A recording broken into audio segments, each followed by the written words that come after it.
much indeed. What a lovely welcome. Thank you. Well, hello, everybody, and welcome to Friday Night with Jonathan Ross. And exciting news, they're going to start making teleprograms in space. Did you see this in the papers? Apparently they are. It's not the most ludicrous idea I've ever heard. It's not like remaking Minder. You know, it's not daft. This could actually work. Top Gear is going to be the first programme. Probably not Richard Hammond. He's got a history with rockets, but Clarkson's going to do it, which is great. I mean, he's offended everyone on Earth. He's looking for some one-eyed idiot Martians to himself. And I also read you'll soon be able to get 3D telly as well. They've developed three-dimensional television where the actors seem to be in your living room. How confusing is that going to be? Imagine tuning into a sitcom like The Royal Family. Who's watching who? Is this any good? Shush, I'm in it, mate.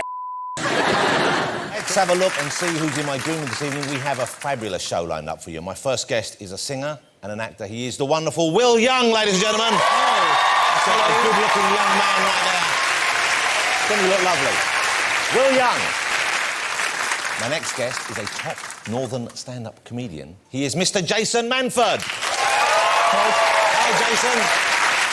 I'm thrilled you're on the show. Thank you for joining us. Thanks for having me. Cheers. Here we go. My next guest is a Hollywood legend.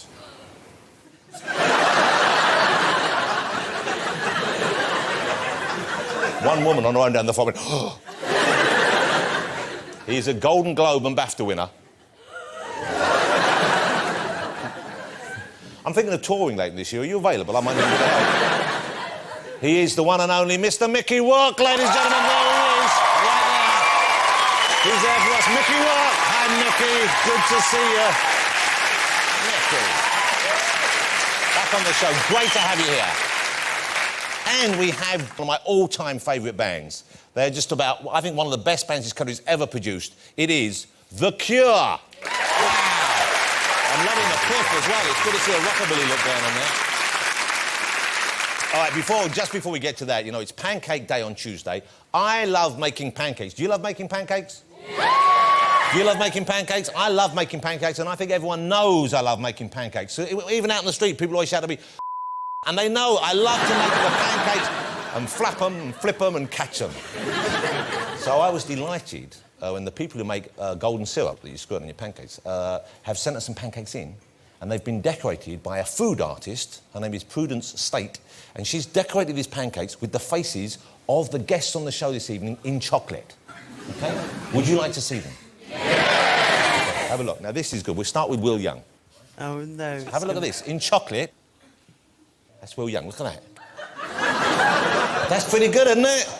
Oh, that's quite good. Yeah, I'd have a doctor look at that growth on your face, though, but apart from that... Will Young, that's pretty good, isn't it? OK, that's Will. That's Will. Let's put the lid back on there. OK. Mickey. Mickey Rourke, ladies and gentlemen. Now, Mickey, you had a long... and it's probably the first time you've seen yourself on a pancake, I imagine, Mickey? Even with the life you've led. He's imagined it a few times, but this is for real. Here we go. Look at this. Here we go. Look at that. It's pretty good, isn't it? Although I think Mickey's quite easy, because it's just hair and glasses and a bit of a moustache. Now, Jason, unfortunately, they didn't do you. Good. That's good, though. They didn't do you. You say it's good, didn't you? But look, I thought I would do you. So they gave us... Get a shot at that one. Yeah, that's pretty good, isn't it? I think that's pretty good. There you go. Hey, thank you.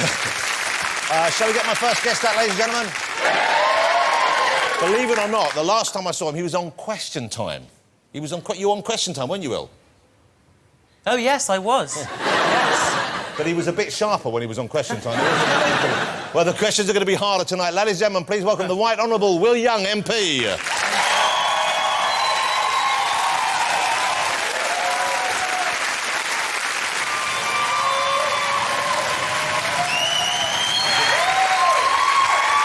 It's a comfier couch as well. Is it a comfier... Hey, you look great. I bet if you took the jacket off, though, you'd look a bit like a mime artist, wouldn't you? Like a puppeteer. I always dress up for you. Oh, do you really? Yeah. Even when you're not coming round to see me? Just at home, sitting, waiting with a bottle of red wine. When's he going to call? I come in.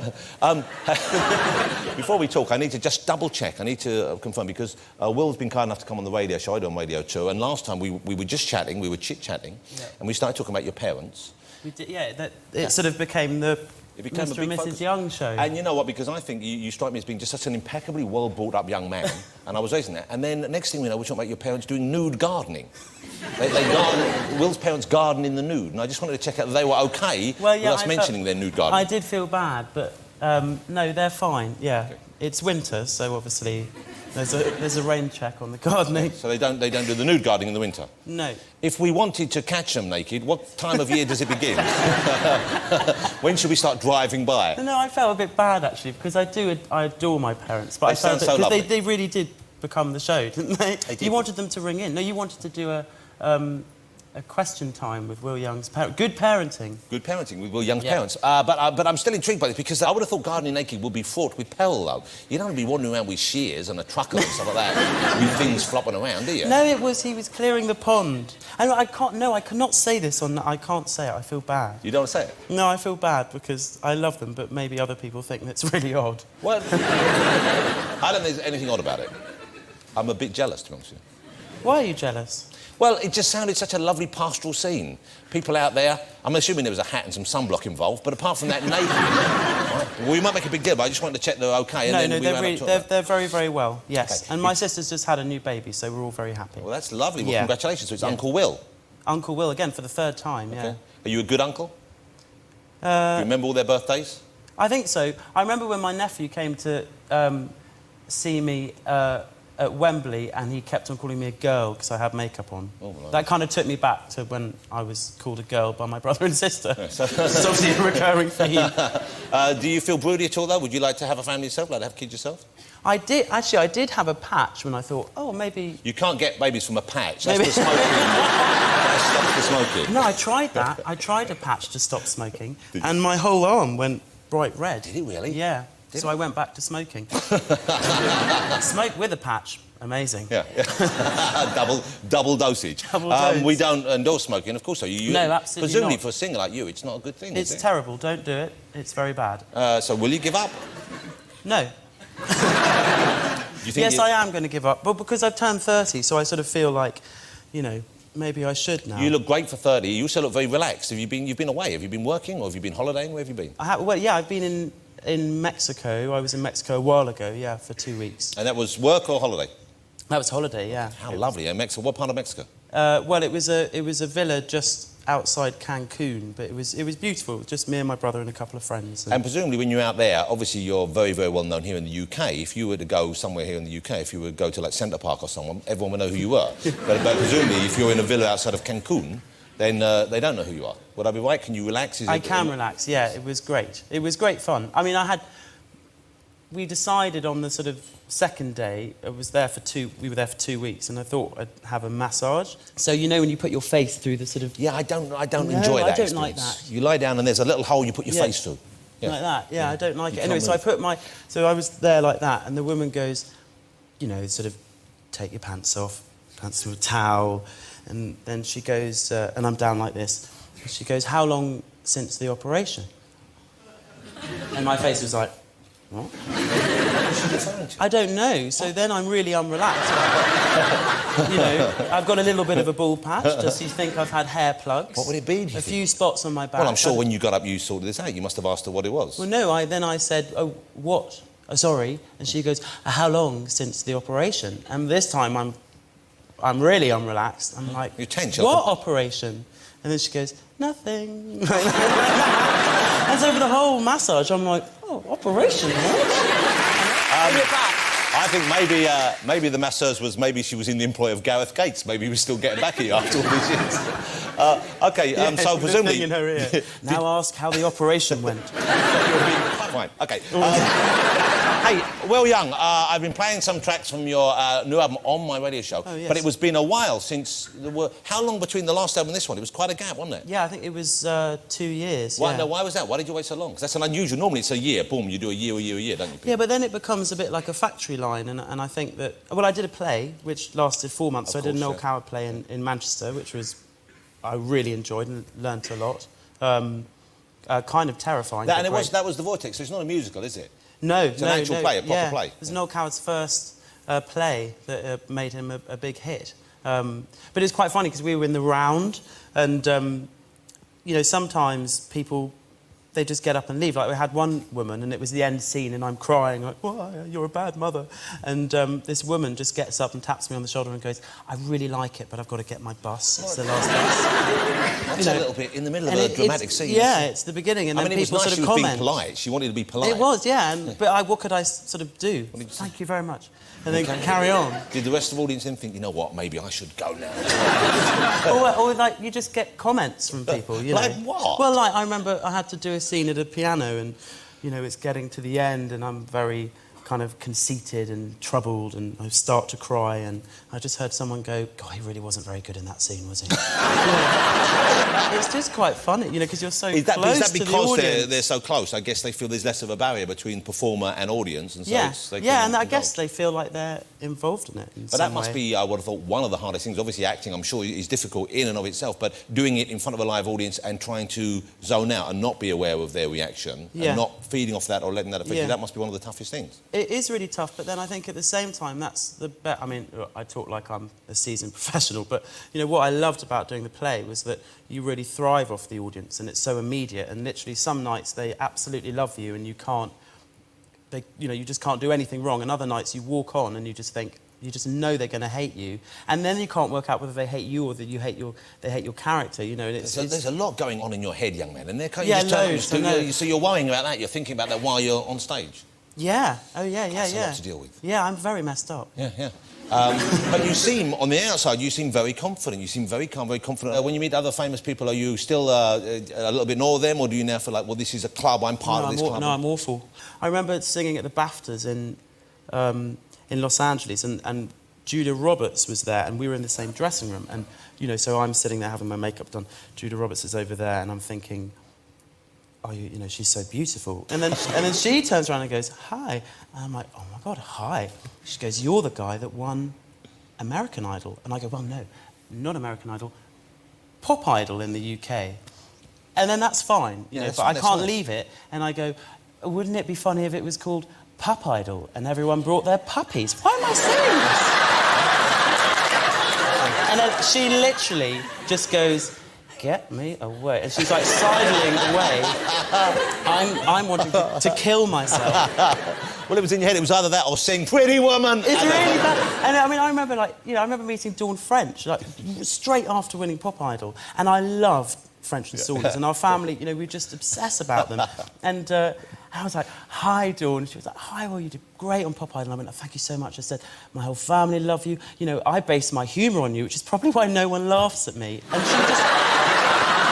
And as soon as it comes out, I'm like, "Oh, no, I didn't mean that." That's a weird thing to say. What did you mean, then? I don't know what I meant. I just... So I kind of stopped. I've kind of got an embargo on myself. Well, you just now. need to calm down when you see someone. Maybe you should have a list of questions ready when you meet people and just say, you know, who would you most like to meet? Who's the most famous person or a big celebrity that you... Is there, apart from Robert Smith, and you've met Mickey Rourke this evening now, and obviously Jason doesn't really count yet, but when, you know... No, we had a really good... We were having a really good chat. Who else? Oh, well, Stevie Wonder. I mean, I'd love to meet Stevie Wonder. Well, Stevie Wonder's been on the show as well. He was a lovely man. If you were to meet Stevie, what do you think you would say to him? Say, "I was Stevie sitting here." I'd definitely mention something about sight, which I know I shouldn't. That's why... You know, even I go to gigs and people go, "Would you like to come back and meet them?" And now I'm like, "Oh, no way. No way." I've been called out like that before. What's the name of the song again? Let It Go. Let It Go. Yeah. This is out 2nd of March. It's already there, isn't it? It's a packed place. It's a good album. Hey, Will, great to see you here. I love spending time in your company. He's a lovely guy. Me too. Ladies and gentlemen, Mr. Will Young. Thank you very Will. much. Good luck with it. Will Young, ladies and gentlemen. Let's get my next guest out, but for gentlemen, please welcome Mr. Jason Manford. And welcome to Friday Night with me, Jonathan Ross. Welcome to Alan Carr China!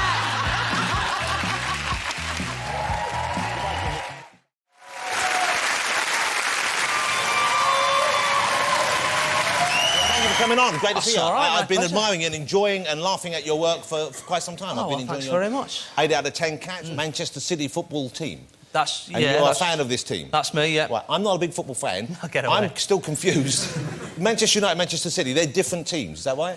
No, actually, what we do is we share silverware.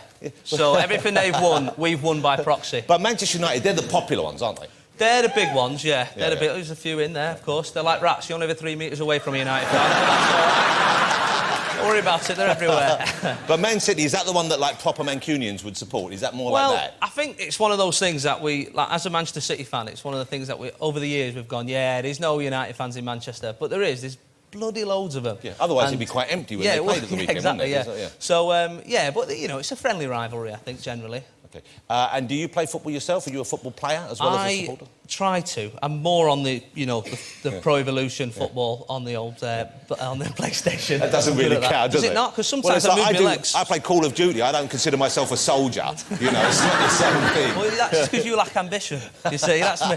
No, I do play that. I play Football Manager. Yeah. That's me. I'm more of a thinking man. Cerebral. Yeah. And my wife hates it, of course. Like, I'll be in bed sometimes, I get the laptop out while she's asleep, have a little game, click, click, click, click, and she'll wake up. What are you doing? Just looking at a bit of because she hates it so much. She'd rather that than the game. I think so. Yeah. No, it's an amazingly realistic game that I got to... It's so realistic that I got to... I mean, I probably shouldn't wear a suit. I've probably gone into too much detail, like, trying to stencil my initials into my chest. Like. But I did a charity gig at Manchester City and I got to meet all the players. And I met Richard Dunn and Robinho and Alano, all these players. And I met Micah Richards, who's a defender. And I was a little bit off with him, a little bit rude. And my dad was with me, and on the way home he says, "You're a bit rude to Micah Richards there." I said, "Yeah, I don't know why." And it was only the next day I realised, on Football Manager, he turned up late for training a couple of times. So when I met him, I was like, "All right, turn up when you want, will you, my friend? Not on my watch." You had your manager's hat on rather than just your I'm helping you out hat on. You look like you have lost a bit of weight, though, because on the show... I'm trying to, yeah. How much have you lost, do you think? I've lost 2 stone. Wow, well, congratulations. Yeah, so that's pretty good. I think that's quite hard work.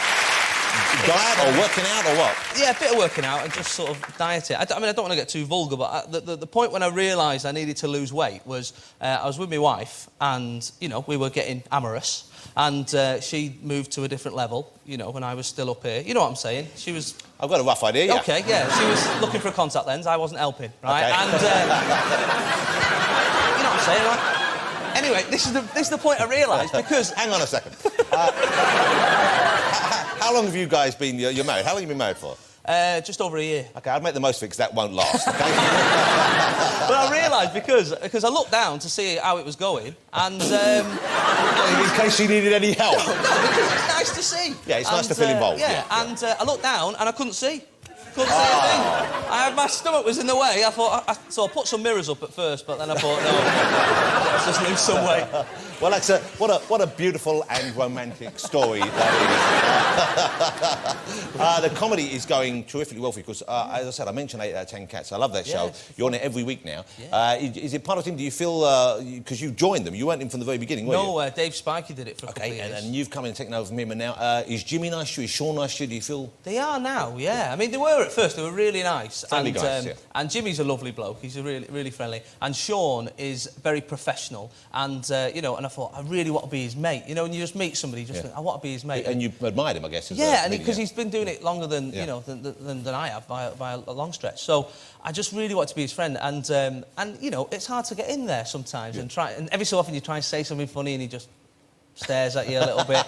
And this, you know, 3 series of, you know, getting on, but just on a certain level, you know. And then after the last series finished, he came over to me at the rap party, and he says, "Oh, I've really enjoyed working with you," and he gave me a hug, right? And I had a little cry, I had a little tear in my eye. I felt like an abused cat, you know, like he's never had any love, and then all of a sudden it gets some. I thought, what do I do? Do I lick his face or scratch his eyes out? I don't know what to do.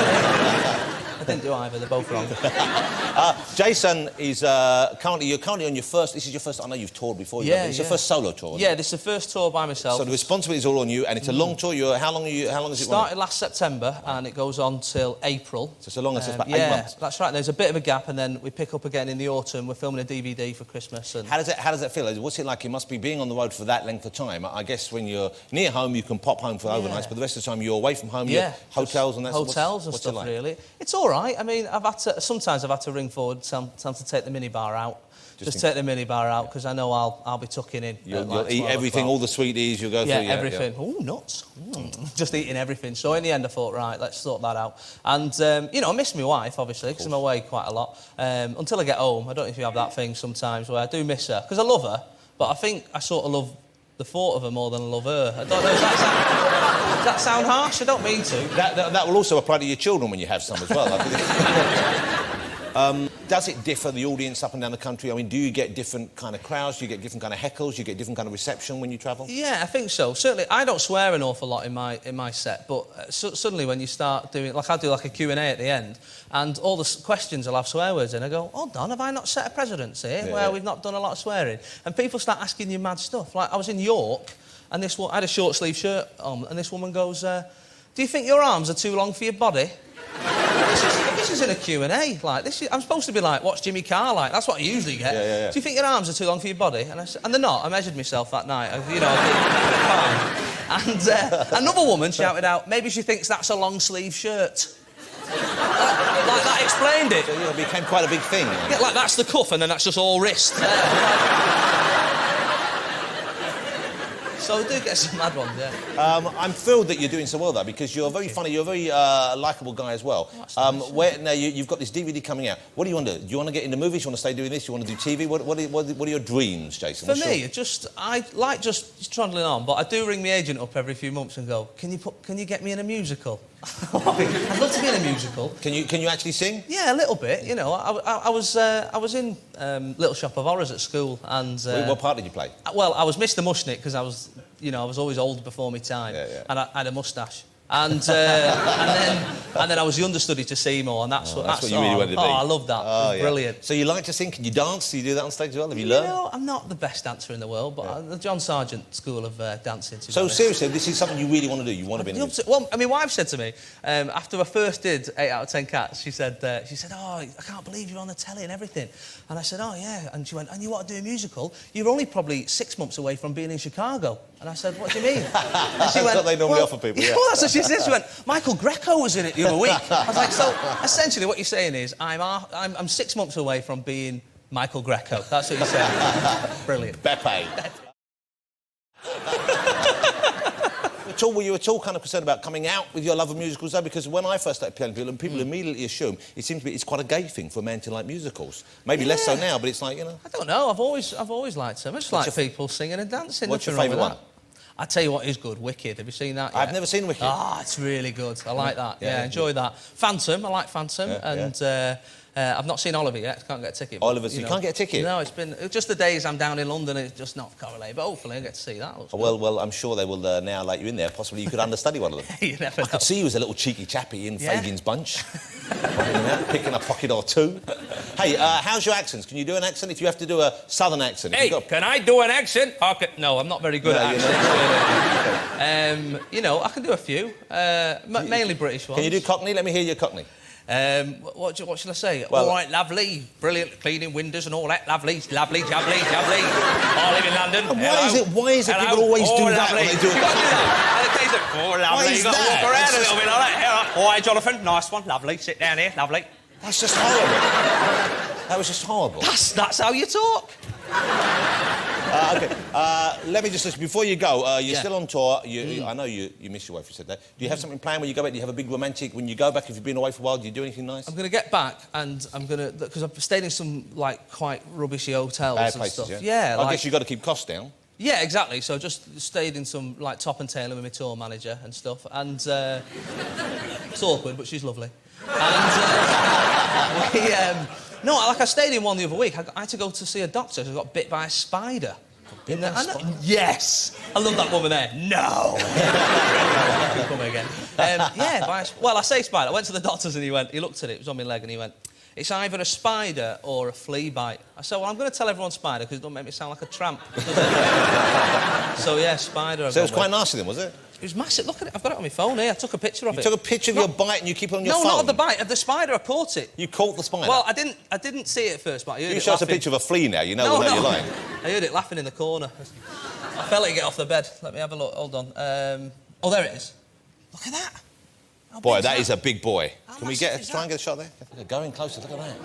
That is massive. That is a big spider. And you think he bit you? He bit me, and then he went and told all his mates. And then luckily I wasn't there for the weekend. He's a big spider. Where was that hotel? That was in, I can't remember where that was now, somewhere in Yorkshire, I think. And it was massive. It was like...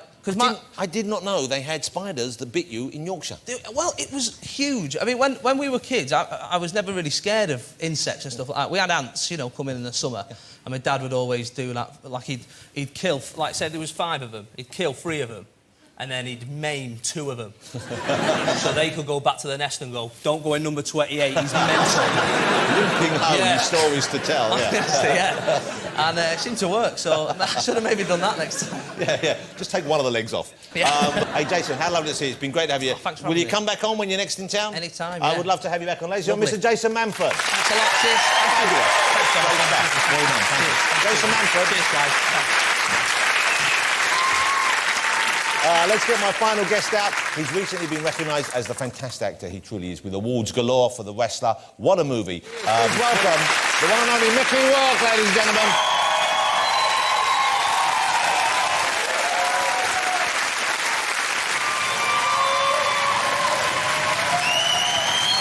Next one. Mickey Rourke. Come and sit down, Mickey. Oh. Wow. He's a strong man. Great to see you. Well, that's what I like to see. Relax.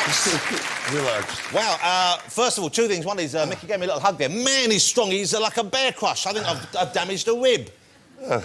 Strong man. It's the steroids. Congratulations. And I've got to say, I'm loving the shoes. Check out these shoes. Look at that, the full blue suede going on there. That's looking good. Wow. Good styling. Now, congratulations are due to Mickey Rourke for just an outstanding performance in a remarkable movie, The Wrestler.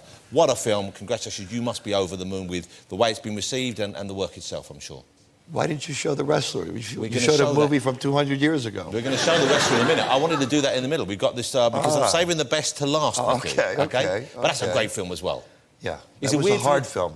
Why was Angel Heart hard? Because, you know, it was Alan Parker. He was very strict. And I had a really bad reputation at the time. I don't know why.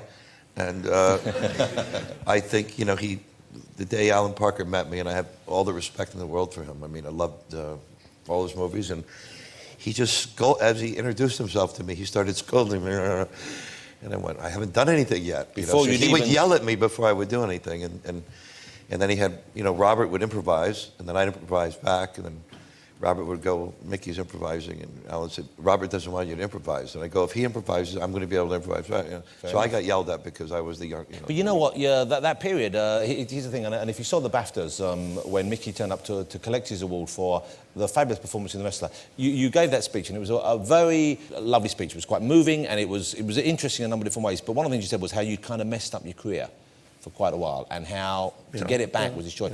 Yeah. That is quite something to look back on, I guess. I mean, that period must be now... I mean, did you have to go through that, do you think, to get where you were today? Or was it just a terrible mistake, a terrible misstep? It was an accumulation of many mistakes, yeah. It was just, you know, you go out there and you think you can rise above and you fall into it. You know, it's about being accountable. And with me, in the beginning, there were no rules. I wasn't accountable. I wasn't... you know, I thought it didn't matter if I showed up to work an hour late, you know, they'd get over it. But, you know, movies, they go by the day. It's like, you know, a lot of money each day, and if you show up 2 hours late, that's a lot of, you know. But in a way, obviously, you damaged your career. In other ways, as a person, as experiences you went through, you must have had some great times, some remarkable times. There must be some great memories you have from that period, as well as the bad memories. I had some really good memories, and my memory's not that great, so I sort of like live in the moment. So you think you've got some great memories, but you're not quite sure. Yeah. I mean, when I come here, this is like second home for me, you know, and it's like, I've been staying in the same hotel, in the same room for 20 years at Blake's, you know, and I was in there last night, and I was having a really great time, and I was in Australia and England at the same time, and it was wow! So you have lots of fans all over the world. Will sometimes show their appreciation. I was trying to recall some of the nights that I've had there for 20 years, and I couldn't I could only remember one or two. Well, but then again, if you're enjoying a new one, why wallow in memories? Now, let me ask you about something else you said in the BAFTA speech, which was a lovely thing to hear. You mentioned one person in particular. Yes. You mentioned the great actor, and we were lucky enough to have him on this show several times, and I spent some time with him, Mr. Richard Harris. Right. And I was surprised. I didn't know you were close to Richard. I didn't know that he was a part of your life. How did you know Richard, and what was he to you? I was a big fan of Richard's, and in that whole era of actors at that time, and especially Richard. Especially I met him here, and then he was in Los Angeles for a while, and I'd heard a lot of stories about him. You know, about he was, you know, this and that, and you know, most of them weren't true. It's the same thing like about me. It's not. I haven't done all those things that people sometimes accuse you of doing, and sort of. So Richard and I sort of had a rapport and a friendship, and he would advise me about, like, don't do this movie. If you do that movie, there's going to be these repercussions, you know. And so and I imagine that's advice for someone who'd been through similar things. He'd been through them, and I thought, oh, that was Richard, and then I go do them. And now, as the years have gone by, I went, you know, I really should have listened closer to Richard, because Richard, he'd been there and done it, and he'd done it well, and he, you know, Can I say something? And it might seem strange, but you know, I don't know what was driving you. I don't know what turmoil was inside you that drove you to the extremes of behaviour that maybe sometimes you did. But at the same time, that I think came through on screen, and I think those early movies you made, there's something that comes through from you, even films like 9.5 Weeks, stuff like that could have been fairly straightforward fare. There's something about you on screen which I think comes from whatever was inside you back then, that eventually almost killed your career, but it actually also gave you a career in the beginning. Yeah. Yes, my psychiatrist would agree with you. We must hang out more, your psychiatrist and I. Yeah, I remember after 10 years of going to him, you know, when the roof fell in, I think after about 9.5 years, I said to him one day, Steve, let me ask you a question. I said, you know, was I crazy? And I went, man, you're not supposed to say that. You know? And then he went, not anymore. So, you know, I mean, we worked through some. That's what a great thing to hear, though, isn't it? Yeah. We mentioned we're going to talk about the rest of this in a minute, but let me talk about some of your early movies. Which are the ones that you look back on and with admiration or with respect for the work you did and the finished product itself, and which are the ones you look back and say, OK, I clearly did that just for the money, I clearly did that just to... Do you have a list in front of you with the movies? Well, I can tell you some of your films. Well, I'll tell you some Can of my... I just go like this? OK, OK, here we go. Diner. Really? I would have thought for Diner. Well, that's you. OK. Rumblefish. Yeah. 9.5 Weeks. OK, Harley Davidson and the Marlboro Man. There was a weird one I saw you in, which I know where your thumb's going to go for this one, but it's kind of Double Team. Yeah, that was... I was broke, come on. That was such a weird... That was... I couldn't get a job. I had left to go back to the boxing, and I was what they call unbondable. So they couldn't insure you for the film? I was not insurable, yeah. Wow. But then, you know, it turned around for you gradually, and there must have been people who saw you, who wanted to help. I know Sylvester Stallone. Sylvester Stallone helped me, and I was sitting eating in a restaurant one night in a fancy place, and I could barely pay for the bowl of pasta I was eating, and I look up, and Sly's sitting there standing above me. Hey, you're looking good, you know. I said, oh, thank you. And he says, I need somebody in the movie. It looks like they can kick my ass. And I said, well, I can do that. So he gave me a job, and what a lot of people don't know is he was very generous. They offered me the movie, and the producer was a real piece of shit, and he offered me crappy money, and I said no. And I was broke, but it was a matter of principle. Sly called me back a little while later, and he says, hey, did he offer you a disrespectable amount of money? And I said, yeah. He said, would you do it for such and such? And I said, yeah. He called me back and he says, you got it. Then I go up there to work up in Toronto, and his bodyguard pulled me over and he says, you know, that piece of shit wouldn't pay you the money. Sly gave you the money out of his pocket. So, wow. I mean... And that, what else? You know, Sylvester Stallone. You know. Come on, I love Sylvester Stallone anyway. Yeah.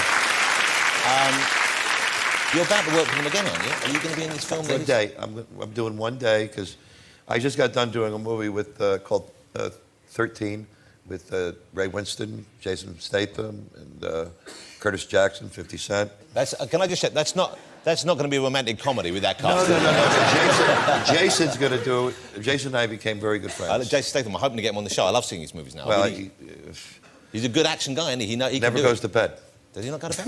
Oh, he could go. You know what I love to see is the fact that you're enjoying life. That you're back on top, and obviously, having gone through the experience you went through, obviously you're appreciating it more this time, I guess. Yeah, well... And in a way, did it come to you a bit too easily early on, do you think? I don't think it came to me too easily. What happened is, like anybody else, I came from no money. I started to make a lot of money. I had more friends than I needed. I had an entourage from hell. And I started living above my means. And then all of a sudden, you're taking a movie that you don't like, and you're working with a director you don't care for to pay for some house that's too big for you to live in. For the wrong reasons, yeah. Yeah, and then you lose respect for yourself, for your, But what's so weird is looking at your career and reading up about you is, is that for all the great movies you made, you turned down some which wound up being just as good, would have been just as good, and perhaps even better with you in it. Yeah. Rain Man was offered to you, I believe. I never comment on these things because other actors have Other done actors the went on roles. to do them, I know. But several, I can comment. Yeah. Rain Man, Platoon, Silence of the Lambs, Pulp Fiction, and which you would have been brilliant. I heard you talked a lot. Yeah, but you turned down those roles. And even if we remove the names from the finished show... I had reasons, I had crazy, mad reasons for doing that. So they weren't reasons that you now think... No, they were real, like, angry reasons, I had met Oliver Stone, and I think he pissed me off or something. Yeah. So little things. Little things. He just pissed me off at dinner. That was it. And so now you're calmer now. You don't... Little things like that don't get you as easily. No. Oh, no. After what I've been through, are you kidding? Yeah. Yeah, you go to the desert for 14 years, see how you feel. Yeah. 3 months almost finished me off.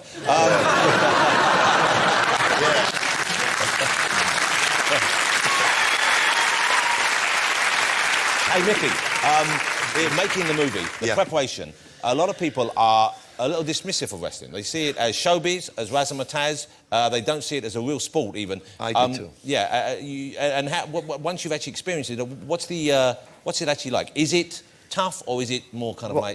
I did not have myself any respect for the wrestling profession at all. Having come from a proper boxing background, I thought it's a predetermined, choreographed outcome, and I was disappointed that this great director that I wanted to work with wanted to make a movie like this, and then finally I let that go, and I thought, I need to work with a guy like this director, and man, these guys are big too, so I had to go spend 7 months putting on about 28 pounds. Wow. So you bulk up, so that's a big diet. You're eating a lot and you're working out a lot. Eat 6 to 7 times a day, and then 2 split workout routines, lifting heavy weights, and 45 minutes of cardio. That's an intense, and I imagine that must really get you. It must be a bit, not soul destroying, but it must be really tough to keep going. It is hard. You got to, over an 8-month period to put on not just fat but muscle. It was really hard, because these guys are big, and it was the only way to pull it off. Yeah, but you've still got you're still working out and stuff, aren't you? Oh yeah, but not like that. That's it. And I thought, it's going to be fun to be able to eat whatever I want. Yeah. But you reach a plateau where it's going. My trainer would say to me, "Did you have that other meal?" And I'd already eat 4 or 5 meals, and I'd say no. And he goes, "Well, you have to have 6 more eggs and another chicken breast." Oh, and it's man. 9 o'clock at night. That's not. And then he'd call up and go, "Did you have the protein shake?" Wow. So you begin to not like, and I guess you don't like something. Hated it. You don't. I mean, steroids weren't used, I'm sure, but were drugs used? Do you need supplements as well to deal with this change? Okay.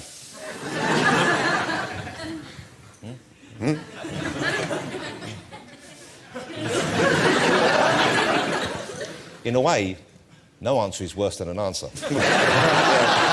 Okay, so it's an arduous thing to put your body through. A lot of protein shakes. No, okay, a lot of protein shakes. A lot of push-ups. And did you get damaged much? I know you got a few. I ended up. Well, this is going back to answering your question.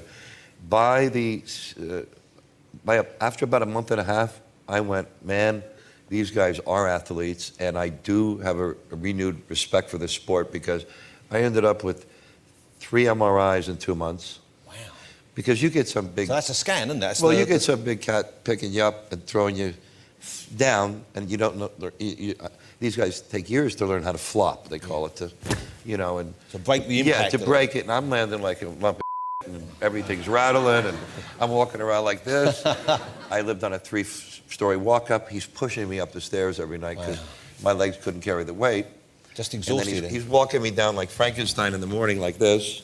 Or like a cockney, and then I believe. going up like this, at night. And And, you know, my neck went out, my knee went out. And this is what these guys go for on a regular basis? Absolutely. At every level of the game, I guess. Yeah, and so when you see these guys that are, let's say, in their late 30s and early 40s that are still doing it, you know, they can barely tie their shoes without, because, you know, they feed off the adrenaline of the audience. And you got 60,000 people in an arena, and they're doing a flip off the top rope. Maybe 40% of the time, they're not going to land right. And something's going to really pop or... So people are going home hurt every evening from those events. Yeah. Have you ever been to see the Mexican wrestling? Because they are big on it in Mexico. I saw it when I was doing my research, because it's pretty wild. They have Rey Mysterio who does all these flips and stuff. But I'm actually going to go to my first one to WrestleMania in Houston. You're not going to wrestle, though? We had talked about that, but now that I'm listening to other people other than myself, I'm not going to be allowed to wrestle, and I'm going to take their advice. So, Mickey, this is what we've learned over the years: to listen to other voices. Sometimes. I was halfway there, not just the ones inside. Yeah. But I can see the temptation because you love the idea, and I think you like the combat. Don't you? I like the physical thing, you know. Yeah, I understand. When I went Mexican wrestling, I bought some masks myself, and this is the one I favour. Yeah, you didn't wear one in the film, of course. I did not wear one. Look at that. Here, hold on. This is a good feeling. We should have done the whole show like this. That's it. What a great look at that. This is a good look. This is good. This should be our publicity photo. Yeah. You know. And you know, you might, I don't know if you know this, but, you know, I should admit this, but during my suspension period, I was actually hosting a show in Mexico called Friday Noches. Well, here, come over here. You sit over here. Okay, no one needs to. I'll sit over here. Yeah. All right. Yeah. Man, I've been through some bad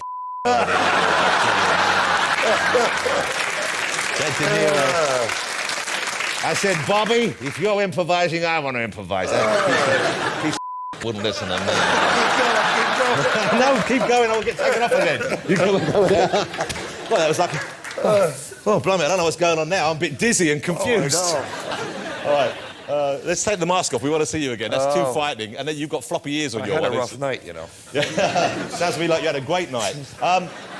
Before you go, I've got a gift for you. Here's one of the many things I love about Mickey Rourke. And I've been a fan of yours for years. I'm so thrilled you're back. I've been a fan of yours, and I'm so thrilled that you're back. I so wish you couldn't say that to me.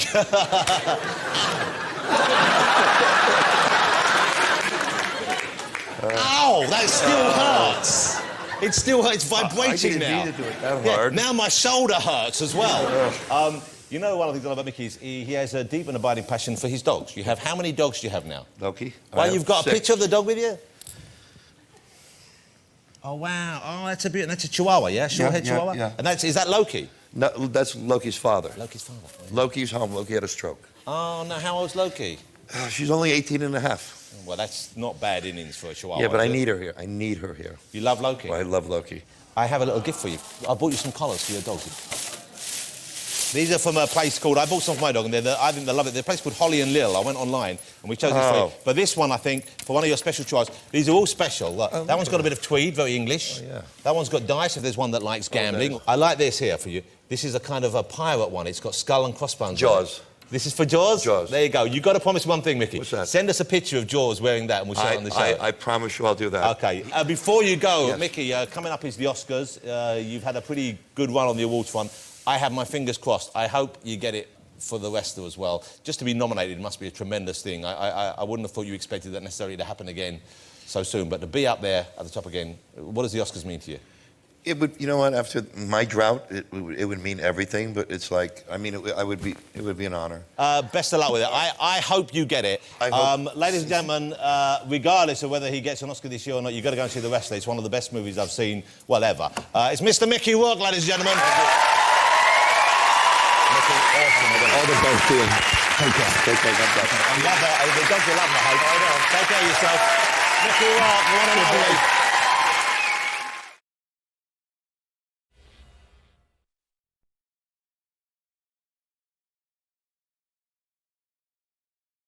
And welcome to Friday Night with me, Jonathan Ross. Welcome to Alan Carr, China.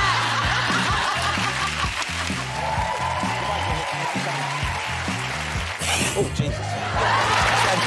Oh, I've just been... Oh. Don't patronise me, Alicia.